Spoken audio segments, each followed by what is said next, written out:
पिछली बार के पड़ाव पर भगवत गीता में जो ब्रह्मचर्य की बात थी वो इसलिए भी महत्वपूर्ण है समझने की कि हम अब तक जैसी संस्कारबद्धताओं और कंडीशनिंग्स में रहते आए हैं उनसे अपने को अलग कर लें और हम जीवन की गहराई में जाकर जिएं।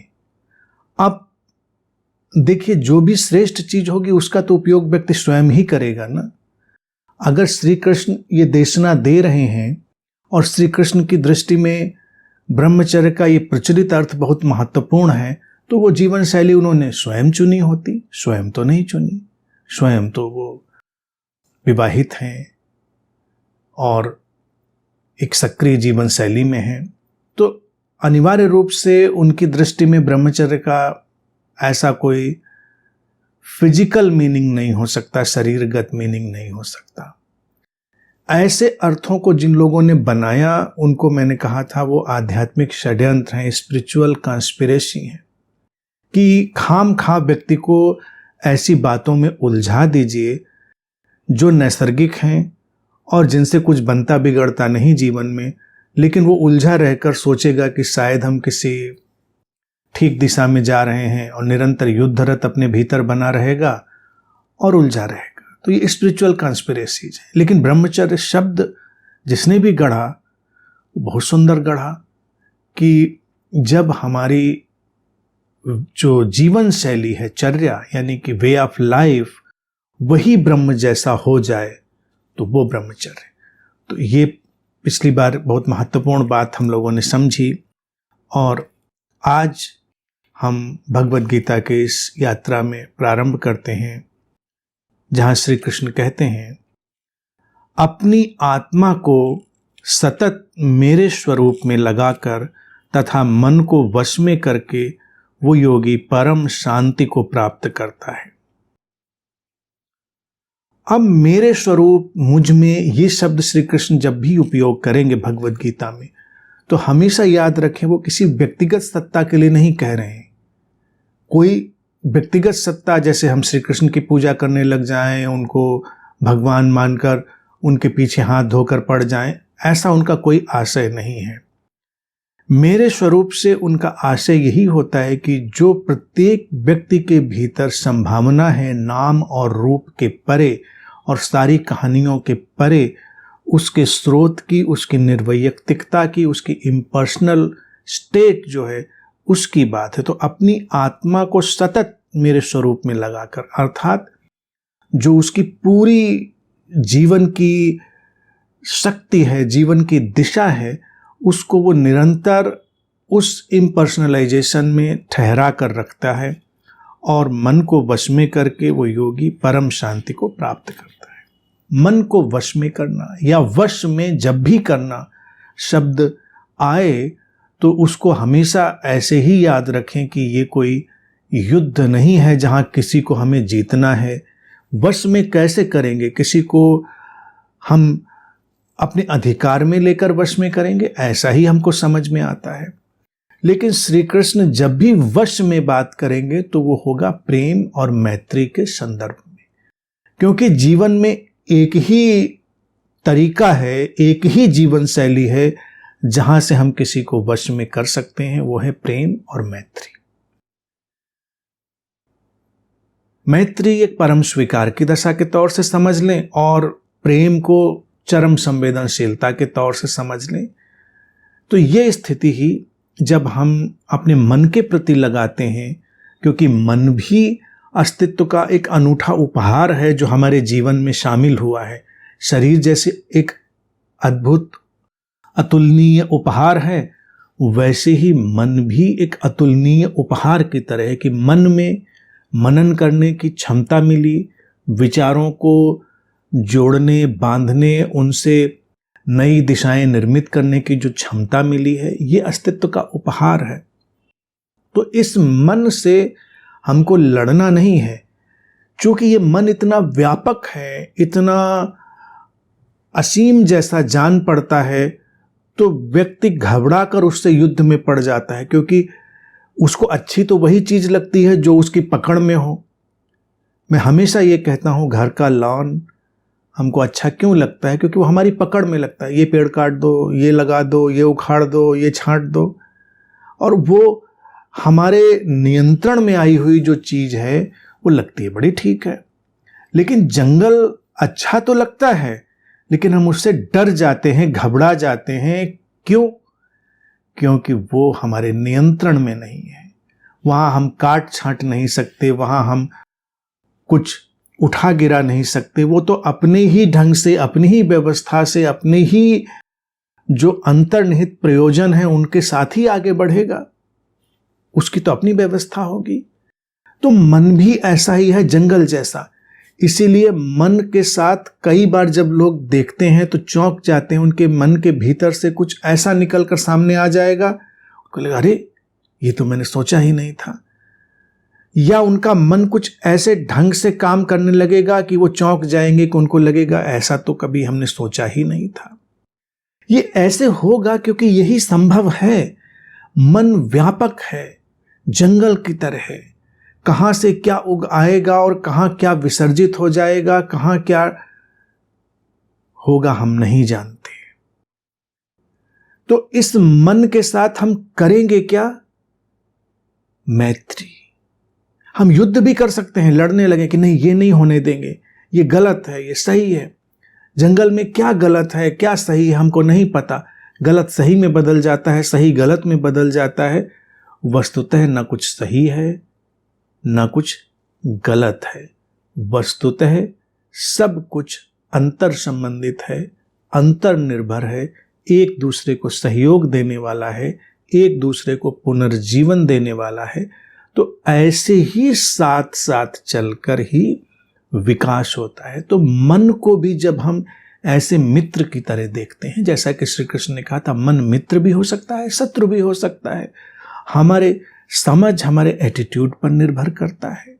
मन से हम अपना विनाश भी कर सकते हैं, मन से हम अपना निर्माण भी कर सकते हैं। और ये दोनों संभावनाएं दी हैं।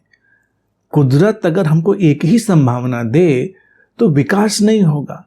निर्माण और विध्वंस की दोनों संभावनाएं एक साथ ही प्रकृति हमको दे देती है कि ये दिशा भी संभव है, वो दिशा भी संभव है। और इसलिए ही अपरिसीम विकास की स्वतंत्रता है। तो श्री कृष्ण कहते हैं जिसने मन को वश में कर लिया है, अर्थात मन से अब वो लड़ता नहीं, मन के प्रति सहृदय रहता है, समझने का प्रयास करता है, और मन के भावों को, मनोभावों को बहुत जल्दी जल्दी बदलने की चेष्टा भी नहीं करता। मौसम है, आएंगे जाएंगे अपने ढंग से, अपने ढंग से पत्ते झड़ेंगे, अपने ढंग से कोपले फूटेंगे, अपने ढंग से वहां बहुत कुछ होगा। तो बहने दो। जो मन की धारा को बिना किसी दमन के अबाधित बहने देता है, वो मन के प्रति गहन मैत्री और प्रेम में प्रवेश करता है, उसका मन उसके वश में होता है। और ऐसा व्यक्ति किस निष्पत्ति पर, किस परिणाम पर, किस रिजल्ट पर पहुंचता है? श्री कृष्ण कहते हैं शांति। वो योगी परम शांति को प्राप्त करता है। शांति बहुत मूल्यवान है। घुमा फिराकर परम शांति को उपलब्ध होता है। और यही शांति ही फिर अपने भीतर से प्रसन्नता, प्रेम, समस्वरता, इन सारे रंगों को बिखेर देती है। जीवन में प्रत्येक व्यक्ति की जो दौड़ है वो गहनतम शांति की है, गहनतम शांति की, परम शांति की। तो इसीलिए श्री कृष्ण कहते हैं वो परम शांति को उपलब्ध होता है। अब यहां पर देखने की बात एक ये है कि जब मैं 4 स्तंभों की बात करता हूं, प्रेम, प्रसन्नता, शांति और समस्वरता, तो हम ये सोच सकते हैं कि श्री कृष्ण ये क्यों नहीं कह दे रहे हैं कि परम प्रेम को उपलब्ध हो जाता है, परम प्रसन्नता को उपलब्ध हो जाता है, या परम समस्वरता को। सब गुथे हुए हैं, सब एक साथ जुड़े हुए हैं, लेकिन मूल शांति। शांति एक ऐसा आयाम है जो सब कुछ को जोड़ने वाला और सब कुछ के साथ शामिल होकर बहने वाला है। जैसे प्रसन्नता में भी शांति की धारा बहती है और प्रेम में भी शांति की धारा बहती है। सब में सबकी धाराएं बहती हैं, लेकिन मूल रूप से समझें तो ये बहुत महत्वपूर्ण है। प्रेम अगर हमको शांत न करे, अशांत कर दे, जैसे प्रेमी हो जाते हैं अक्सर, प्रेम में पड़े कुछ विक्षिप्तों जैसा व्यवहार करने लगते हैं, अशांत हो गए। हमने गाने भी ऐसे बनाए हैं कि चैन लूटा और शांति छीन ली, इस तरह के तमाम हमने गाने कविताएं ही बनाई हैं। क्यों छिन जाती है शांति प्रेम में? क्योंकि वो प्रेम होता नहीं है, वस्तुतः वो कुछ और ही होता है। अगर वो सचमुच में प्रेम है तो क्या होगा? उसके पीछे शांति की अंतर्धारा बहेगी। प्रसन्नता भी व्यक्ति को अशांत कर सकती है और शांत भी कर सकती है, क्योंकि प्रसन्नता हुई और व्यक्ति इतना अधिक प्रसन्नता के अतिरेक में जा रहा है कि वो विकृतियों की तरफ मुड़ जाएगा। इसीलिए ज़्यादा लोग प्रसन्न होते हैं तो क्या करते हैं? पार्टी करते हैं। पार्टी में क्या करते हैं? सारा उपद्रव करते हैं। उपद्रव में क्या करते हैं? खान पान, आचार व्यवहार से लेकर सब उल्टे सीधे काम करते हैं और मुंह के बल औंधे गिर जाते हैं। तमाम पार्टियों का अंत होता ही तब है जब लोग मुंह के बल औंधे गिरे पड़े पाए जाएं, तो सफल पार्टी होती है कि इतने लोग मुंह के बल गिर गए, बहुत एंजॉय किया, सुबह उठ नहीं पाए। तो इससे प्रसन्नता से उन्होंने पाया क्या? अशांति। लेकिन अगर प्रसन्नता में शांति की अंतर्धारा है तो वो सचमुच की प्रसन्नता है, नहीं तो वो छद्म है। जैसे वैयक्तिकरण और निर्वैयक्तिकरण की यात्रा है, पर्सनल और इम्पर्सनल की यात्रा है, वैसे जीवन में रियल और स्यूडो की यात्रा है। ये भी हमेशा ध्यान रखेंगे। छद्म और असल। छद्म प्रेम अशांत बना देगा, छद्म प्रसन्नता अशांत बना देगी। और जिसको हम समस्वरता कहते हैं, जैसे कि जीवन में सब बिठा लिया है, सब हारमोनी बैठ गई, सब टुकड़े बैठ गए, सब व्यवस्था जमा ली है, जमीन, मकान, पैसा, बैंक अकाउंट, संबंध, व्यवस्था, इंश्योरेंस, सब बिठा लिया हमने। हमको लगता है अब हारमोनी बैठ गई है, और फिर भी हम परेशान हुए जा रहे हैं, फिर भी हम बेचैन हुए जा रहे हैं। तो इसका मतलब वो रियल हारमोनी नहीं है, छद्म है, आर्टिफिशियल है, कृत्रिम है, निर्मित की गई है। उसको जीवन की गहराई से कोई लेना देना नहीं है। लेकिन अगर छद्म असली समस्वरता आएगी तो परम शांति के साथ हमको निर्द्वंद बनाएगी, हमको मुक्त बनाएगी। तो शांति की अंतर्धारा भी एक बड़ी कसौटी है जहां पर हम इन सबको कस सकते हैं। लेकिन ये फार्मूला इतना वैज्ञानिक है इन चार बातों का, तो मेरा कहना है कि हर चीज को ऐसे कस सकते हैं। शांति को भी ऐसे कस सकते हैं कि अगर शांति से प्रेम और प्रसन्नता की धाराएं ना निकलती हों तो शांति भी छद्म होगी। शांत हैं, दांत पर दांत चढ़ाकर, आंख पर आंख चढ़ाकर बैठे हुए, डिस्टर्ब नहीं करना। हम शांति में जा रहे हैं, घरों में देखिए उपद्रव चलता है। ध्यान में जा रहे हैं, उपद्रव नहीं चाहिए, बिल्कुल सब शांत खामोश। सत्संग में जा रहे हैं, बिल्कुल। तो एक शांति की तरफ जाने वाला व्यक्ति भी कितना उपद्रवी हो जाता है, हम देखते हैं। अगर शांति असली है, वास्तविक है, तो उसमें प्रेम की, प्रसन्नता की धाराएं भी अंतर्निहित हो जाएंगी और स्वाभाविकता, समस्वरता, हार्मनी की भी, यानी कि सब कुछ ठीक है, सब एक लय में गुथा हुआ है। तो हर चीज को कसने के लिए, परखने के लिए हमारे पास ये बहुत महत्वपूर्ण औजार है, बहुत महत्वपूर्ण हथियार है, एक टच स्टोन है, कसौटी है।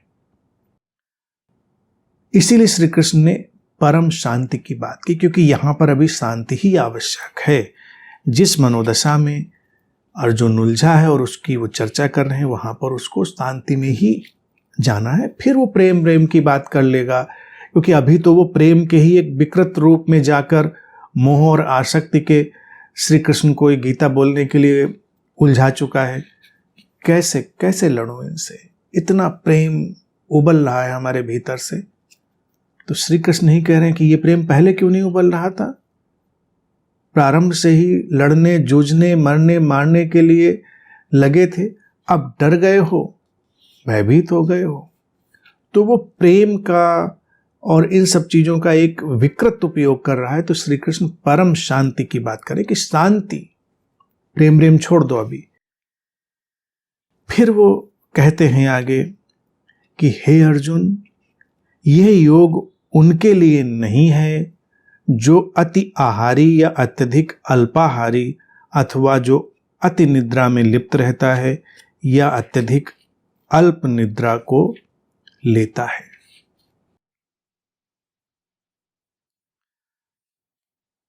श्री कृष्ण की ये बात भगवान बुद्ध के सम्यक दर्शन की बात है। जो वो सम्यकत्व की बात कह रहे हैं, श्री कृष्ण यहां उसी सम्यकत्व के, उसी इक्विलिब्रियम, संतुलन। बहुत खाने वाले व्यक्ति भी उस योग में प्रवेश नहीं कर पाएंगे और जो उपवास रखकर अपने को सुखा रहे हैं वो भी नहीं वहां पहुंच पाएंगे। नींद में जो खोया पड़ा है वो भी नहीं, और जो नींद लेता ही नहीं, नींद से लड़ रहा है, वो भी नहीं। वो असंतुलन पैदा कर देगा। जीवन संतुलन में खड़ा है। हर 2 घंटे जागने के पीछे 1 घंटे की नींद प्रकृति ने बना रखी है। तो हम उस लय को चलने देना, तो वो लय चलेगी तो 2 घंटे जागेंगे ठीक से, तो पीछे 1 घंटे की निद्रा आवश्यक है, वो विश्राम आवश्यक है, सक्रियता और विश्राम। हम योगी होना चाहें, हम कहें हम तो सोएंगे ही नहीं, हम तो जागे रहेंगे, जागरण करेंगे। श्री कृष्ण किसी रत जगे जागरण को प्रमोट नहीं कर रहे हैं, लेकिन अध्यात्म में देखिए, जागरण, जागे रहो। वो चेतना के जागरण की बात कर रहे हैं, वो मन के जागृत स्वरूप की बात कर रहे हैं। लेकिन ये शारीरिक निद्रा और जागरण, इनकी तो प्राकृतिक लय ही रहनी है। तो संतुलन में जो सोए, संतुलन में जो जागे।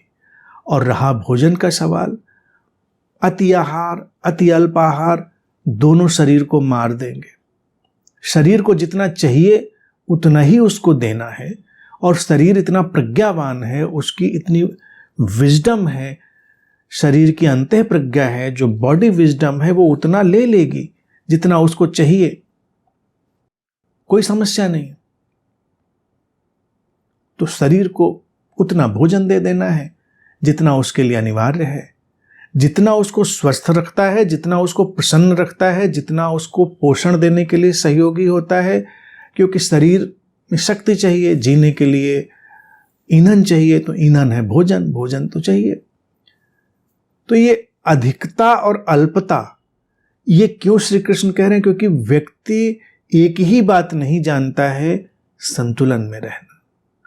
संतुलित व्यक्ति जो करता है वो सही ही करता है, यानी उसके माध्यम से जो होता है सही ही होता है। लेकिन व्यक्ति को अतिरेक समझ में आते हैं, या इधर डोल जाओ या उधर डोल जाओ। इसीलिए जीवन में देखिए, संबंधों में क्या होती है, मित्रता की स्थिति या शत्रुता की स्थिति। मित्र तो जुनून, शत्रु तो जुनून।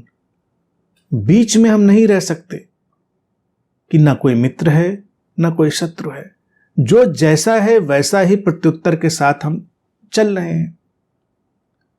मित्र शत्रु में बदल जाएगा तो देख लेंगे, शत्रु मित्र में बदल जाएगा तो देख लेंगे, परिस्थिति बताएगी, वक्त वो लम्हा बताएगा।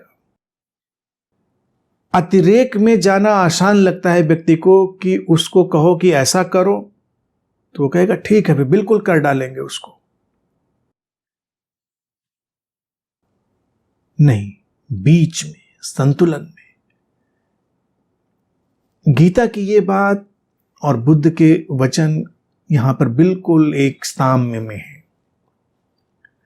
जब बुद्ध कहते हैं अपने एक शिष्य से, जो बड़ा ही कुशल वीणा वादक था, राजकुमार था, और उनकी दीक्षा में गया, और चूंकि राजकुमार था, भोग विलास में रहने वाला था, तो लोगों को भी लगा, भिक्षुओं को भी, कि ये तो इतना राजसी वैभव में रहने वाला व्यक्ति है, भिक्षु बन गया है, ये तो कुछ कर नहीं पाएगा, कैसे भूखा रह पाएगा, कैसे भिक्षा मांग पाएगा। लेकिन भिक्षुओं ने देखा कि वो तो अतिरेक में, भिक्षु दिन में एक बार भोजन करते थे, वो 2 दिन में एक बार, कभी 3 दिन में एक बार भोजन करता था। भिक्षु तो धूप में चलते थे, छाया मिलती थी तो छाया में बैठ ही जाते थे, वो तो ढूंढ ढूंढ कर धूप में बैठता था। भिक्षुओं को कोई बुद्ध की देशना के अनुसार ये नहीं था कि मार्ग अच्छा हो बुरा हो, अच्छा मार्ग हुआ तो अच्छे पर चल गए, मार्ग पत्थरों से भरा हुआ तो उससे भी वो चले, पत्थरों को हटाते हुए चले, क्योंकि अनावश्यक रूप से शरीर को परेशान तो करना नहीं है। लेकिन वो भिक्षु तो खराब मार्ग पर ही चलता, बीमार हो गया और निढाल हो गया। तो जब अपनी कुटिया में पड़ा हुआ था तो बुद्ध गए उसके पास। प्रसिद्ध कथा है, बुद्ध ने कहा कि सुना है कि तुम बहुत अच्छे वीणा वादक हुआ करते थे। उसने कहा, तो बुद्ध ने, कैसे बजती है वीणा, उसमें से संगीत कैसे उठता है, तारों को हम वीणा के कैसे रखें, क्या हम बहुत खींचकर बांध दें तो अच्छा संगीत आ जाएगा, मैं सीखना चाहता हूं, और क्या उनको हम ढीला ढीला छोड़ दें, क्या व्यवस्था होनी चाहिए। तो वो राजकुमार हंसने लगा, बोले कैसी बात करते, वीणा से संगीत उठाना है तो तारों को सम रखना है, न बहुत कसा न बहुत ढीला। तो बुद्ध ने कहा, ये बात तो मैं हमेशा कहता चला आया हूं, तुम्हारी समझ में ये बात क्यों नहीं आई जब तुम खुद एक वीणा वादक हो, तुम तारों को व्यवस्थित रखने के ज्ञान से परिचित हो। तब उसको बिजली कौन दी, क्या गलती थी, वो अपने भोग विलास से इतना परेशान हो गया था कि वो त्याग तपस्या के मार्ग पर दौड़ गया। अक्सर बहुत त्यागी तपस्वी वही लोग होते हैं जो भोग विलास में थक चुके होते हैं, और यकीन मानो कि फिर जो त्याग तपस्या में थक जाते हैं फिर वो नए भोग विलास में उतर जाते हैं। ये बाबाओं के इतने भव्य आश्रम, उनकी भव्यता और उनकी सारी चीजें जो देखते हैं हम लोग, वो इसीलिए तो है क्योंकि कब तक त्याग तपस्या करेंगे। सोचते हैं अब ठीक है, बहुत हो गई त्याग तपस्या, अब नहीं, अब वैभव, फिर वैभव परेशान करेगा तो फिर, तो ये अतिरेक में डोलता रहता है। ये मन असंतुलित है, ये मन संगीत में नहीं जा पाएगा, जीवन की लय में नहीं उतर पाएगा। तो बुद्ध कह रहे हैं कि उस राजकुमार से कि लय, और वही श्री कृष्ण भी यहां पर गीता में कह रहे हैं कि एक संतुलन, एक लय। भोजन अनिवार्य है, लेकिन अति का भोजन शरीर को तो नहीं चाहिए, फिर वो बीमारी बनेगा। शरीर को भोजन देंगे ही नहीं हम, जबरदस्ती उपवास रखेंगे, रोजे रखेंगे और ये सब करेंगे, ये क्या पागलपन है, इससे कुछ बनने बिगड़ने वाला है। नींद लेंगे या नहीं लेंगे, हम 2 ही काम करेंगे, नींद को संतुलन में ले आओ।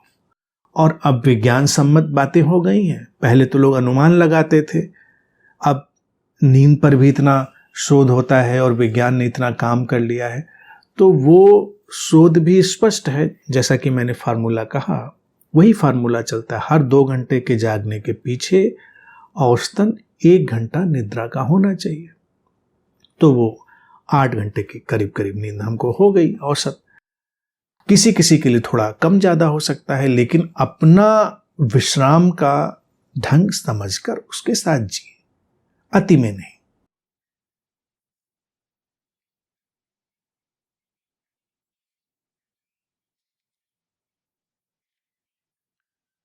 आगे श्री कृष्ण कहते हैं कि दुख निवारक योग को वह व्यक्ति प्राप्त करता है जो यथा योग्य आहार विहार करता है तथा यथा योग कर्मों को संपन्न करता है तथा संतुलित योग्य निद्रा लेता है और जागता है। अब ये बात कितनी यहाँ पर देखिए अनूठी और विचित्र लग रही है कि ये तो ऐसा ही लग रहा है जैसे ये बुद्ध ही कह रहे हैं, श्री कृष्ण कह रहे हैं, नहीं कह रहे हैं, इससे हमें नहीं अंतर पड़ता। दुख निवारक योग, और बुद्ध का ही सारा जोर था दुख की समाप्ति। जीवन का दुख है और दुख से बाहर होना है, यही बुद्ध की देशना थी। तो यहां पर श्री कृष्ण भी वही बात कह रहे कि इस दुख निवारक योग अर्थात दुख मुक्ति में कौन जाएगा? जो यथा योग्य आहार विहार और यथा योग्य कर्मों को संपन्न करता है, संतुलित योग्य निद्रा लेता है, जागता है। संतुलन, सम्यक। और यहां आहार और विहार, विचरण, ये भी बुद्ध का ही शब्द आ गया, विहार। बुद्ध विहार करते थे, विचरण, और ये यहां पर गीता में भी शब्द आ गया। संयोग रोचक है, लेकिन बात जो कही गई हम उससे मतलब रखते हैं, हम उसकी ऐतिहासिकता और उसकी जो गुत्थियां हैं ऐतिहासिक, उनमें नहीं उलझेंगे। बात जो है उसको समझें।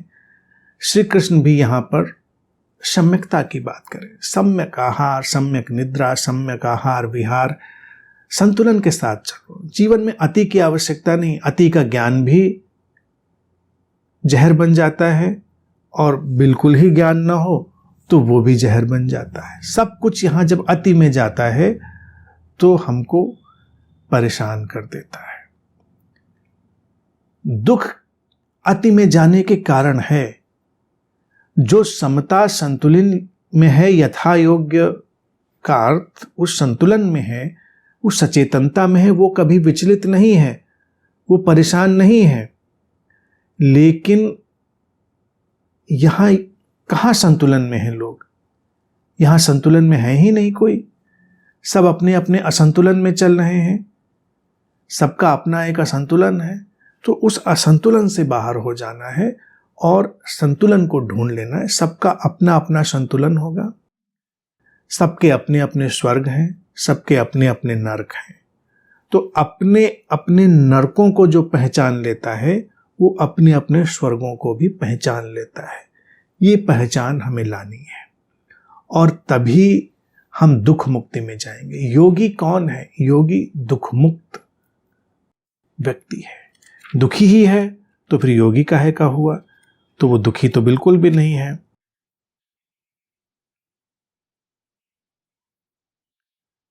और आगे श्री कृष्ण कहते हैं, पूर्णतः अपने मन को वश में रखकर जिसका चित्त परमात्मा में भली भांति स्थित है और जिसने सभी भोगों का परित्याग किया है, वैसा योगी ही योग को प्राप्त करता है।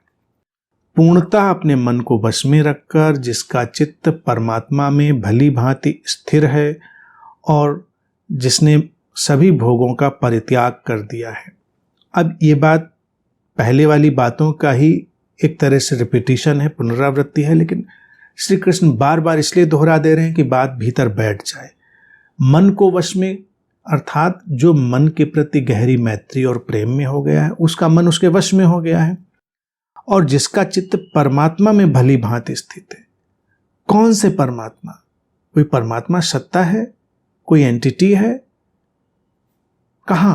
परमात्मा में भली भांति स्थित है, अपने ही उस शाश्वत स्वरूप में जो नाम और रूप के परे है।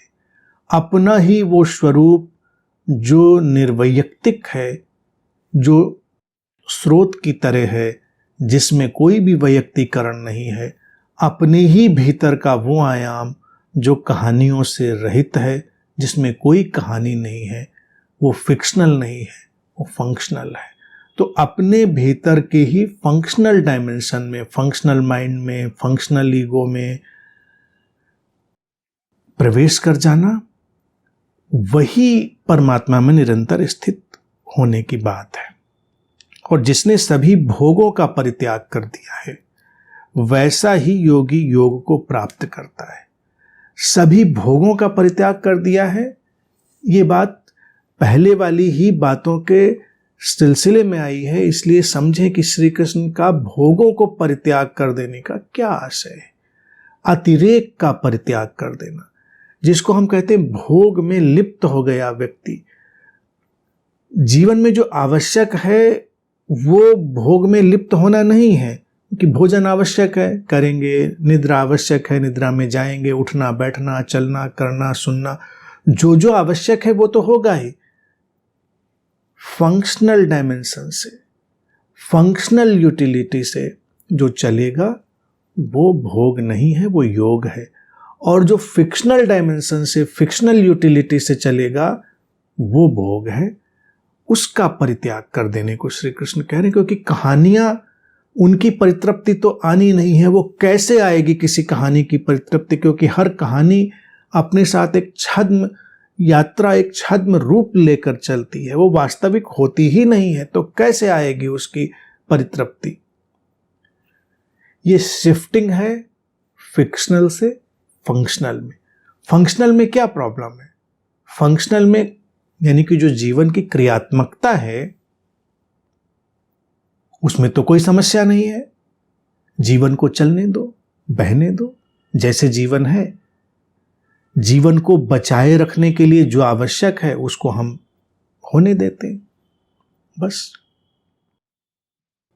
जो श्री कृष्ण कह रहे हैं, जिसने सब भोगों का परित्याग कर दिया है, वास्तव में वही योगी है। यानी कि जो अतिरेक में नहीं जीता, कहानियों में, कल्पनाओं में नहीं जीता, जो आवश्यक है उसमें जीता है, जो एसेंशियल है उसमें जीता है, जो नॉन एसेंशियल है उसमें नहीं जीता। समझता है नॉन एसेंशियल और एसेंशियल को। नॉन एसेंशियल के साथ कभी कुछ व्यवहार करना पड़े, उसके साथ किसी लीला में उतरना पड़े, तो वो जानता है, बस वही योगी है। योगी की जो सारी अवधारणा है श्री कृष्ण की, वो एक गहनतम प्रज्ञा में ले जाने वाली है।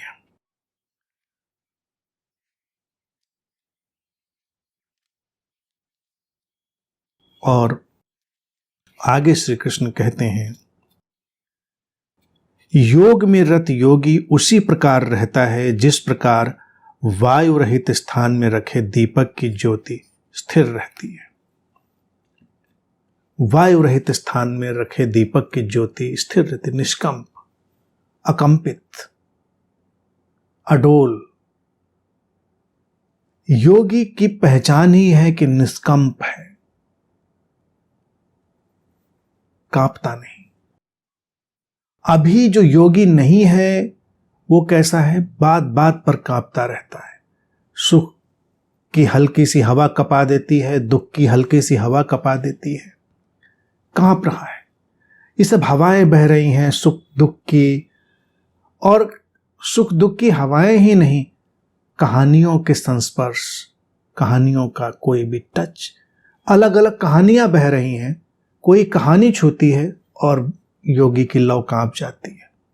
सब कहानियां ही तो हैं कि तुम बड़े महात्मा हो, तुम हीनात्मा हो, क्षुद्र हो, विराट हो, तुम ऐसे हो, तुम वैसे हो, तुम भले मानुष हो, तुम बुरे मानुष हो। हमें नहीं पता हम क्या हैं, हम तो उस तलाश में हैं। जो रमन महर्षि कहते थे, ये तो तलाशना है कि मैं कौन हूं। ये इतना आसान है कि एकदम से लेबल लगा दिया। ये सब कहानियां बह रही हैं और व्यक्ति किसी कहानी को स्वीकार करना चाहता है और किसी कहानी से भागना चाहता है। कहानियां कपा रही हैं। कैसे वो एक निष्कंप लौ की तरह हो पाएगा? संगठित धर्मों में जुड़ेगा, उनकी कहानियां कपा देंगी। संगठित धर्म बने तो इसीलिए थे कि वो सहयोग करें, लेकिन सहयोग से ज्यादा वो लौ को कंपन देते रहते हैं। उनके इतने डूज एंड डोंट्स हैं, इतने उनके नीति नियम हैं, इतने उनकी चीजें हैं कि व्यक्ति थोड़ा इधर उधर होता है, कंप जाता है। फिर उसने जब अपनी अवधारणा, अपनी भावना, अपना विश्वास, अपना मत, अपनी मान्यता, उसका निवेश कहीं कर दिया, तो उसके विपरीत कोई बात हो जाए तो कांप जाता है। इसलिए धार्मिक लोगों की भावनाएं कितनी जल्दी आहत हो जाती, जरा सा कह दो कुछ, तुरंत आहत। जैसे शरीर में घाव ही घाव हैं। घाव जब होता है ना तो बड़ी जल्दी चोट खा जाता। अभी हमारा हाथ कहीं टकरा जाए, हाथ स्वस्थ है तो कोई चोट नहीं लगेगी। क्यों चोट लगेगी?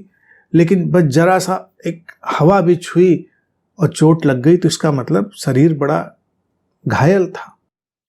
तो हमने अपने आप को इतना घायल, इतना घाव से भरा हुआ बना दिया। धर्मों ने भी वही काम कर दिया है। इसीलिए तो धर्मों की चीजें चोट पहुंचाती रहती हैं लोगों को। कृष्ण कह रहे योगी वो है जो निष्कंप है।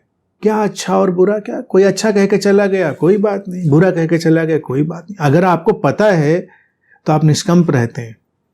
और जीवन में ध्यान दें, जिस बात में आप पूरी तरह समझ से भरे हुए हैं उसमें निष्कंप होते हैं, उसमें कभी कंपन नहीं होता।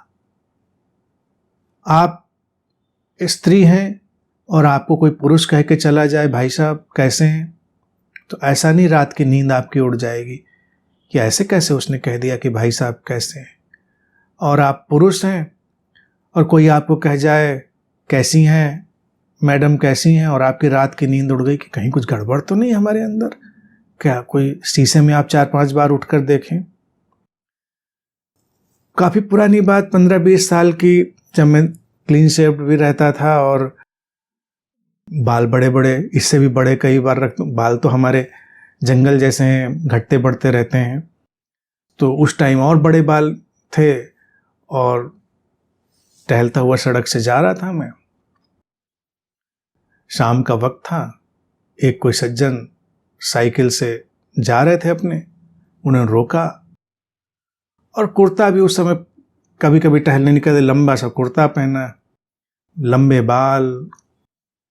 तो उन्होंने नमस्ते किया, नमस्ते मेम साहब। हमने भी नमस्ते कर लिया, हमने उनको टोका नहीं कि मेम साहब कहाँ से लग रहे हैं। उन्होंने कहा मेम साहब वो रास्ता किधर का है, मैंने बता दिया। अब उसने मेरी आवाज़ भी सुनी होगी, गौर से देखी, लेकिन उसको पता नहीं कन्फ्यूजन हुआ कि नहीं हुआ। मैं मुस्कुरा दिया, आगे चला गया। मैंने कहा ये भी अच्छी बात है। तो सवाल है, इससे हम विचलित नहीं होते ना, लेकिन आप विचलित हो जाएं तो इसका मतलब आपको कुछ पता नहीं है, आपकी भावनाएं भी अशुद्ध हैं, आपकी भावनाएं छद्म हैं। आपके ज्ञान पर कोई प्रश्न उठा दे, क्या ये आपकी समझ है, और आप कंपित हो जाते हैं। क्योंकि ज्ञान है नहीं तो आप कंपित हो जाएंगे, ज्ञान होगा तो आप मुस्कुरा देंगे। कोई कहेगा मैं नहीं मानता इस बात को, बिल्कुल ठीक, मत मानिए, खुश रहिए। लेकिन आपकी मान्यता को कोई चीज टकरा जाए, आपकी अवधारणा को कुछ टकरा जाए, हम कंपित हो जाते हैं। कंपन। श्री कृष्ण का योगी निष्कंप है।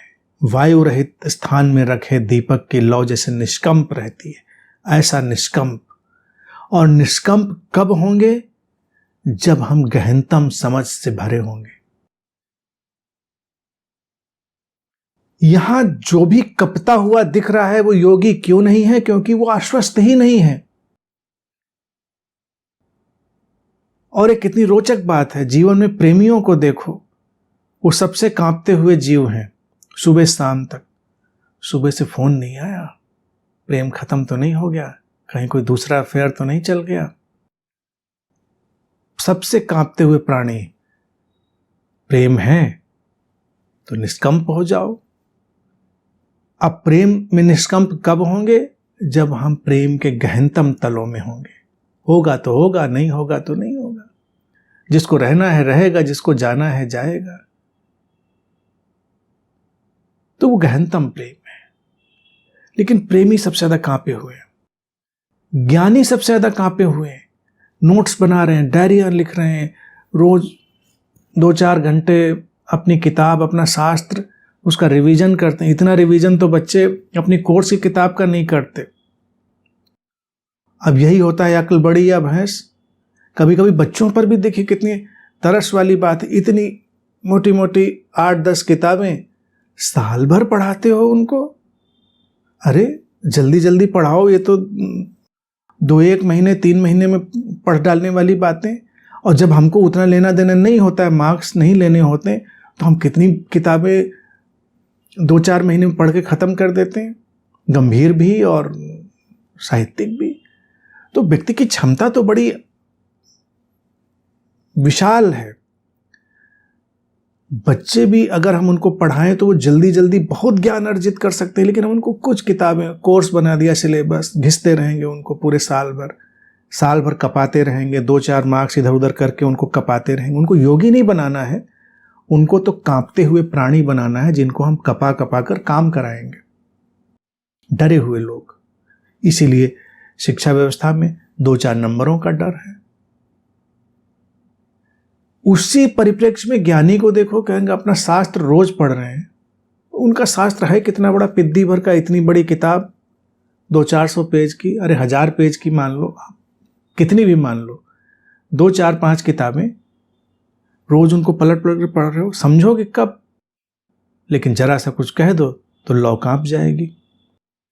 रोज क्यों पढ़ रहे हैं? आश्वस्त कर रहे हैं, गलत तो नहीं समझाता, फिर आश्वस्त कर रहे हैं, फिर आश्वस्त कर रहे हैं अपने आप को।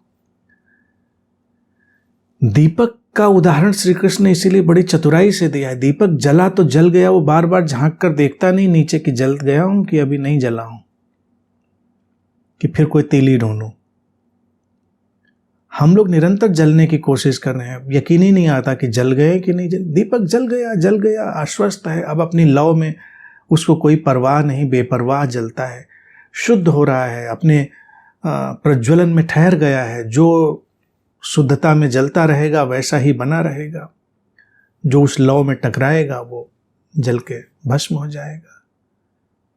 और लौ निष्कंप है, कांपती नहीं, क्योंकि अब उसको भरोसा है अपने प्रकाश का, अपने जलने का, स्वयं प्रकाशित हो गई। बुद्ध जिसको कहते हैं ना, स्वयं प्रकाशित। स्वयं प्रकाशित व्यक्ति क्यों कांपेगा? कांपने का क्या मतलब है? कैसे कांपेंगे? हमारी आंखें खुली, हमको रास्ता दिख रहा है, हम कैसे कांपेंगे? हमको तो पता है रास्ता दिख रहा है, पथ सामने है और हम उस पर चल जाएंगे।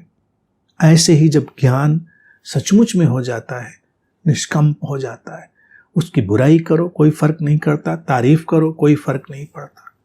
अगर हम अपनी प्रतिभा से आश्वस्त हों, अपने बोध से आश्वस्त हों, तो उपाधियों से, सम्मानों से भी हम कंपित नहीं होंगे। हमको पता है हमारा बोध, हमारा ज्ञान, उसकी क्षमता, उसकी गहराई। कोई संसार आकर पुरस्कार देगा तो कंपित होकर किसी पेड़ की फुनगी पर नहीं चढ़ जाएगा, और संसार उसको तिरस्कृत कर देगा, नहीं मानेगा तो गड्ढा खोद के उसमें गिर नहीं जाएगा। क्यों गिर जाएगा? उसको पता है जो है सो है। हमको पता है बोध ज्ञान सचमुच में होता है तो निष्कंप होता है। योगी निष्कंप है। श्री कृष्ण ने एक अंतिम बात कह दी अर्जुन से। अर्जुन योगी होने की कोशिश कर रहा है, भाग रहा है, और श्री कृष्ण इसलिए तो उनको कहते हैं बड़ा चतुर व्यक्ति। बड़े प्यार से उसको बहुत जोर का उन्होंने थप्पड़ दिया है यहाँ पर अर्जुन को। वो कह रहे कि तू अपने को योगी जैसा प्रदर्शित कर रहा है, पेश कर रहा है, लेकिन कांप ही रहा है लगातार। योगी होता है निष्कंप। तो इन भावनाओं में, उन भावनाओं में, इस मोह में, उस मोह में कांप रहा है। तो छलांग लगा रहा है कि ऐसा कर लें कि वैसा कर लें, ये अच्छा है, वो अच्छा है, ये उचित है, वो अनुचित है। कंपन। अर्जुन इस समय कंपन ही कंपन है, वो योगी तो है नहीं बिल्कुल। और श्री कृष्ण ने एकदम से उसको इतना प्यार से समझाते हुए समझा दिया कि योगी निष्कंप होता है। तो तू योगी तो बिल्कुल नहीं है, इसलिए योगियों वाली बात मत बोल। पहले बात समझ ले, फिर उस पर अपना काम कर। योगी बन पहले, निष्कंप हो, और तब सब बातें उचित हैं, जायज हैं। ये ज्ञान की बातें हैं, ये सन्यास की बातें हैं, ये परमात्मा की बातें हैं, ये सब बातें, ये सब बेमानी हैं, क्योंकि कांपते हुए चित्त से आ रही हैं। जब निष्कंप चित्त प्रश्न भी करता है तो क्रांति हो जाती है। प्रश्न भी निष्कंप होते हैं।